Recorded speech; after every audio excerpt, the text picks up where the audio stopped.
Well, everybody, today is a good day at GRASSMEN HQ. Well, it's a good day for me. No one else really cares. Olivia prefers Fendt, Gary prefers Massey's and all the rest of it. But for me, it's a good day for me as well. Today is a good day. Valentine's Day, Gethin has brought me a lovely rose in the form of a 350. Thank you, darling. You like that? Get me back in your good books, does it? The 310, Johnson Gelton put it up a few weeks ago for sale, and it was sold, ironically, stateside. It's going stateside about 5.5 hours from where the very thing was created. So it was made there, came here, did it literally only 200 or 300 hours, and it's going back there to live another life. That's fantastic. Yeah. But she's gone. She's going soon. She's going to stay here just till they're ready for her, pretty much, which works out well because it lets us compare the two. And there are big differences between the outgoing 7 and the new Gen 2 7. Yeah. What are the main differences? I think, well, you and I both commented on this earlier. You know, there's so many similarities in the two, but yet so many key differences. But I think the first thing to note, they've kind of changed up the branding a wee bit in the tractors themselves. You know, they're now calling it a 7R across the board, and then numbering the model independently of that. And that's now right through to the 6s. Yeah, so they're bringing that through from the 6s right the whole way up to the 9s now. But I think the key thing with this new generation is we've got another 2 models. So it stopped at a 310 before, and now we've got a 310, but below that with a 270, 290, 310. But we now have a 330 and a 350. So 350 is the flagship 7R. It's maxing out to about 388 horse, including boost.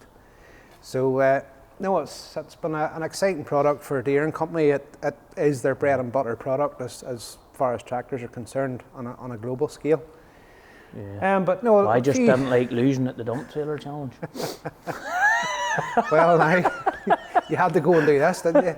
But the things that I like, and even Gary and I, when we were up at your open day, because this is the first day she's came home, we're up on the 34-inch front rims, and wider 650s, I do believe. Yeah. It just, to me, and Gary agreed with me in this, it sort of changes the look of the front of her.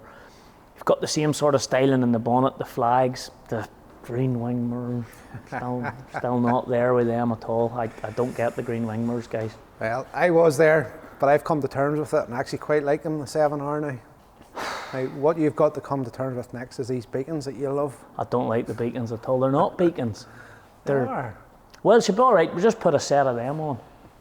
Do it right. Cab's a massive difference. If there's one thing to turn around and state that's completely different now in John Deere's bigger tractors or Waterloo-made tractors, is the cab. The 6 made small changes. Yeah. More along the functionality. Yeah. 7R, massive changes. Yeah. Massage seat, tick. You can now, change your type of seating and your suspension. Yeah. Used to be it was either active seat or sort of ordinary seat if you were getting cab suspension. Now that's all mixed and matched. Yeah, it's all combined. But, look, I think John Deere really upped their game in the tractor market with this cab. Like, a massage seat in a tractor, like, has that been done before? I don't think so. Apple CarPlay, because we know Apple's so good. Samsung is now integrated into the media unit inside the cab. That's great. Electric seat. Like, when have you had an electric seat in a tractor? Like, it's automotive level, and that's what they wanted to achieve.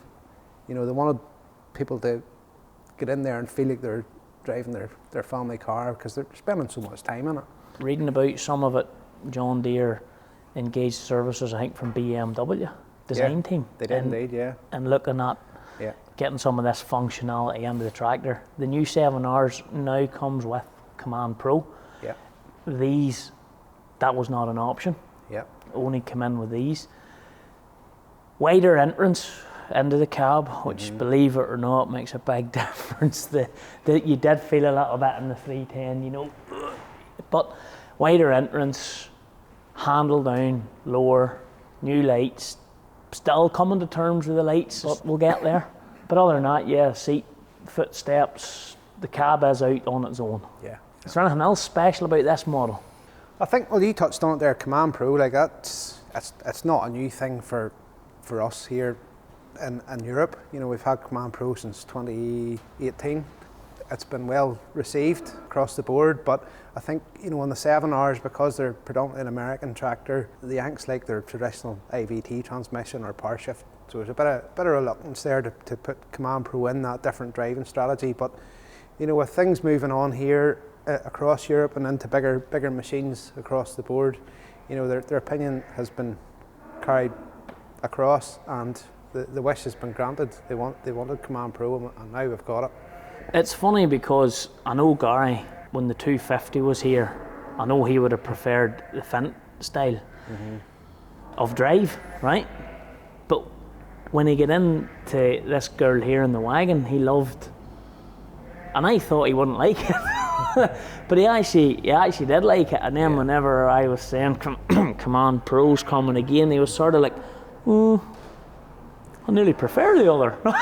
So there is two. Excuse the pun, like, but they both have their pros. I mean, your standard auto power transmission, like, you can't beat it for simplicity. You know, like, anybody could drive it. It's so straightforward.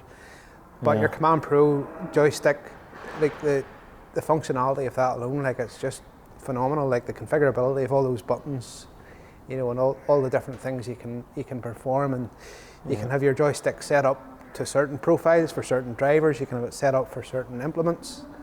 You know, it's just. She's here now. Thanks very much for your help in making it happen. It was. These aren't that easy. God, there's a big waiting list on a 7R and a 6R. Yeah.